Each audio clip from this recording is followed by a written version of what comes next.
Okay, so welcome to The Fault in Our Stars. This is our beloved spoiler session where we can actually talk about what we want to talk about without ruining the book for people. Yeah, it's definitely a book that's going to make you cry. Oh yeah. I read this... Understatement. Yeah.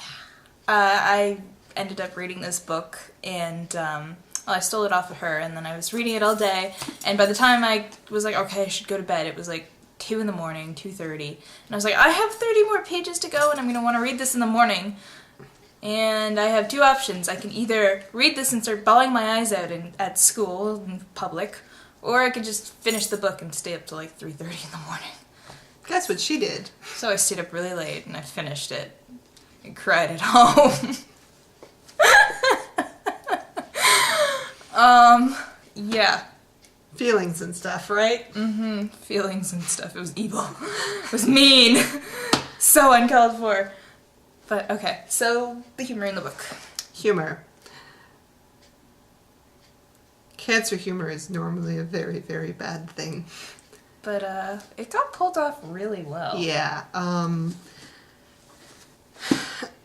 I guess because none of the characters were really malicious intent because they were all friends and, they were all cancer patients or cancer survivors, so it was kind of like jabbing at each other without really jabbing at each other. Yeah.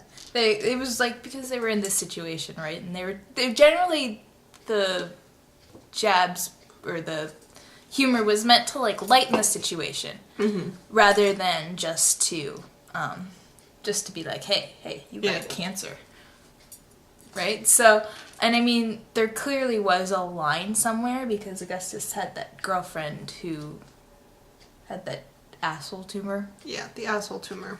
And she would say things that... She didn't really have a filter for what she thought and what she would say, so she would say cruel, horrible things to people. And to Augustus about him having one leg, and it wouldn't be funny. So clearly there's a line somewhere, but John Green, as far as I can tell, never crosses it. Yeah. And I guess it's the kind of humor that you can kind of gets you afterwards, like that Venn diagram. Oh yeah, the virgins, boys with one leg. I really wish I had a paper and I would draw it, but I don't have paper near me. Okay, not that.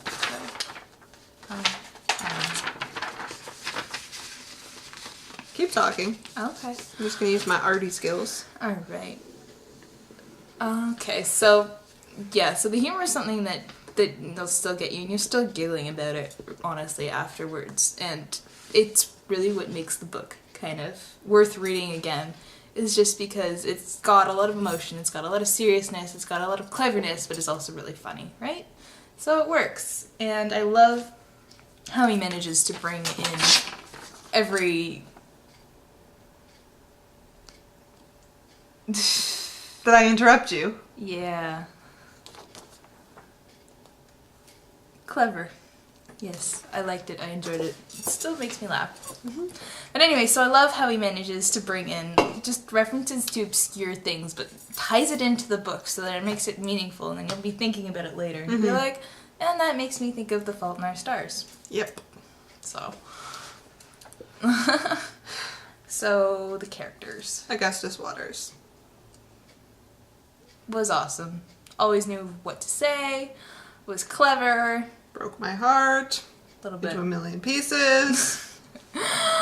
Oh, yeah. So, the thing with this book is having Hazel still being ill. You would always you would think that it would be Hazel who would be the one who would bite the bucket, kick the metaphorical bucket, but at the same time you wouldn't really think so because she is the main character, so that seems almost like an overdone thing. And then you're introduced to Augustus Waters, and he's a survivor, and he's supposedly cancer-free, and you're like, oh no. Not you, sweetheart. No, please no. I know where this is going. But then you have that situation where Hazel wakes up in the night screaming and in pain, and it had been built up that she thought, like, her head was weird and her shoulders were weird. And so she wakes up and she's clearly in pain. You're like, oh no, he went there. This is it. It's just going to end, and it's going to switch to his perspective, and it's going to be looking for Alaska all over again, and I'm going to cry my eyes out. But no, that didn't happen. Instead, Augustus, as he says himself, feels a little weird and goes to the hospital and gets a scan, and he lights up like a Christmas tree. Yep. And that was when you knew where this book was going. And you knew your heart was done. But anyways, it was cleverly done, I guess, is what we're trying to say. And yeah, he was awesome. And I loved his sense of humor, especially. And it just had moments that felt really real, which is what made the book so good. It felt like it was actually something that actually happened. It didn't feel like, you know, in your teen book, you have your guy and your girl and they fall in love and it's just all like flashy and shiny and falling for Hamlet-like, which I'm going to now use as a negative like explanation. As a measuring stick. This felt like it was real. Yeah, it felt like this is something you might actually encounter out there somewhere. Or you might hear from someone you know, just being like, oh yeah, this happened, and you're like, okay, I can... Yeah. And it had so many moments that just felt real, like when they go to Augustus's funeral. Oh no.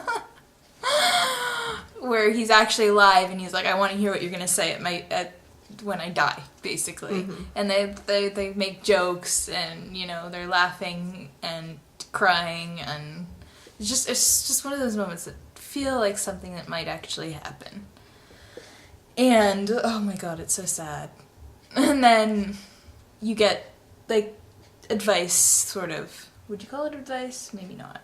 But you get things like, then afterwards Hazel goes to the funeral, his actual funeral, and she doesn't say things like she said to Augustus. She actually just says kind of like the nice, happy, what people generally want to hear at a funeral, because she's like, well, funerals are kind of for the living, so, you know, I kind of gotta play to the crowd. Yeah.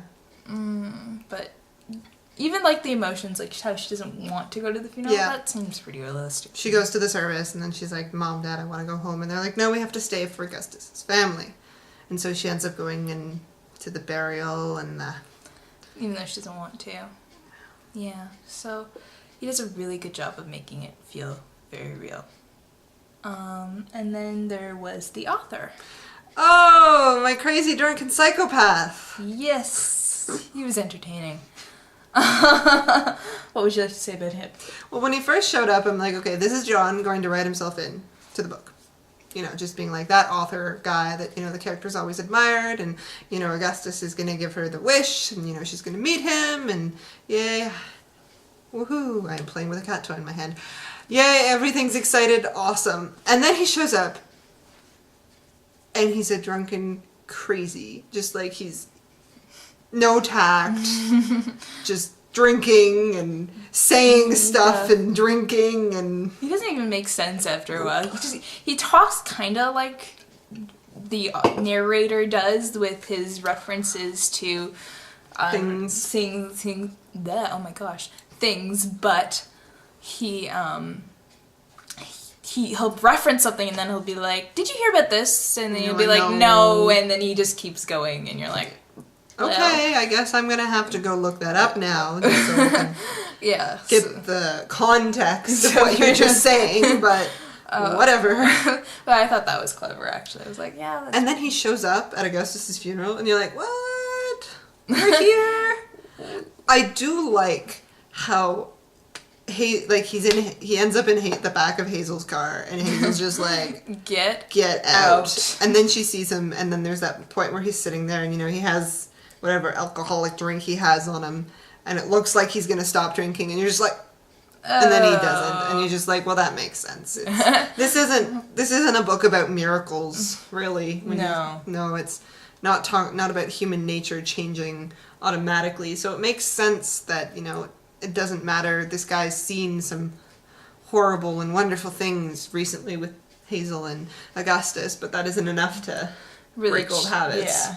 Considering he's been at it for probably something years. And I do like the idea of like a genius who, you know, you have your work, which is your book, and you know, it's you will never ever top that. And so he kind of knows that, so he doesn't even try. Yeah. But yeah, so he was quite funny. Mm-hmm. There aren't actually a lot of characters in this book. It's pretty minimalist in terms of characters, but got your main characters, parents. You have Isaac. Oh, Isaac. Poor guy. You know, they were kissing up against the church and saying always, and you're like, oh, that's so adorable, you know, teenage love, and then she breaks up with him like pre-surgery, and you get to see post-breakup Isaac, and he's like destroying everything in Augustus's room, and Augustus is pulling a Dumbledore, being like, well, you know, I don't actually need that. Just keep going. I didn't really like basketball to begin with. Just have fun. That moment was really funny. It's like I was actually waiting for a point to tell my dad that I hate basketball. So it was just, yeah, humor was it was quite funny. That's true, he was playing Dumbledore. Yeah, because in Harry, the fifth, okay, I'm gonna have to say this to get this out of my system. In the fifth book, Harry Potter is like freaking out at Dumbledore because Dumbledore didn't tell him anything, and he starts breaking all the stuff in Dumbledore's office, and Dumbledore's just sitting there calmly being like, oh, it's okay, I need more room, it's okay, I didn't really need that, you know, just keep going, this is good, this is perfect, Harry, I have way too much stuff, and Harry's just like, ah. It was actually quite funny there too. I guess it's an underdone trope. Yeah. Hey, we found one. This is amazing. All right, so cover. The cover. I like it. I like how simple it is. I really like the chalk. Yeah, it you can tell that somebody actually kind of went in and wrote every letter because all the letters are different. Yeah. I like the colors. Yeah, the colors really work off of each other. They do. And it took me a while to actually realize that the scribbles around the edges were actually words, and really? I could read them. I don't know. It just kind of draws you into the center, right? Yeah. So, but like it doesn't really tell you much about the book, though. But when you think of classics, your cover's on your classics, and I expect this is going to become a classic. Even though, as much as it's a for if they study it in school, because you know, I think that would be good. But at the same time, it's as an English major, I'm not sure how many things I could. Well, I could pull stuff out of it, obviously. I'm thinking about high school though. But I don't remember what we did in high school. I'd be very happy if they took Catcher in the Rye and replaced it with this. I never had to read it, so it's so bad. I'm about to get shot. I'm about to get shot because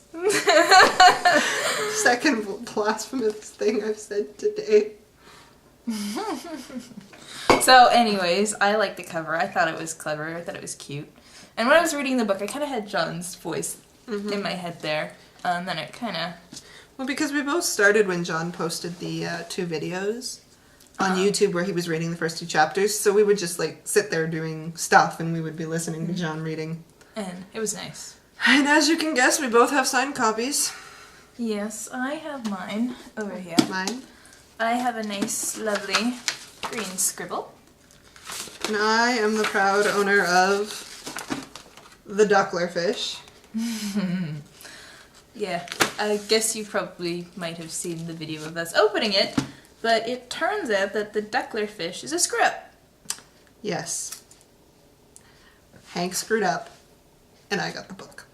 And I am not complaining. In fact, I think it's like the most fantastic thing ever. Because when we started figuring out, because John and Hank posted on my Tumblr, and they're like, oh yeah, it must be one of the first one Hank signed, and then Hank was like, well, actually, I just screwed up. And I'm like, well, you know what? As the person who tries to go out and buy something and come home with the only faulty version of whatever it was in the store, it makes perfect sense that I get the faulty book. You got the faulty special book. I got the faulty special book. So yeah, that was pretty fun, and my ears hurt from all the screaming. Yeah, it was a 3-day process of fish. Next day, John commented on my Tumblr. Next day, Hank commented on my Tumblr. I swear to God, I was about to kill her. It was lots of screaming. I'm not even joking. Lots and lots and lots of screaming. But yes. So, anyways, the book. It was good. It was funny. Don't read it in public. Yeah, this is definitely something that you should read, that everyone should read, because it's good. Yeah, and it crosses all the different stuff, like different. I'm starting to degenerate in words, but different. It has something that appeals to everyone, I think, is what I'm trying to say. Yeah, and I think the more you read it, the more you'll get out of it. Yeah. So, there you go. I liked it. I did too. I liked it a lot. It was definitely worth the wait. It was definitely worth the battle we went through to get the book. Yes. So anyways, pick it up if you don't already have it. Mm-hmm. And have fun stealing someone's copy if it's not signed. Tell us what you think. We want to get a discussion going on this book because this book is good. All right. See you next week. Bye.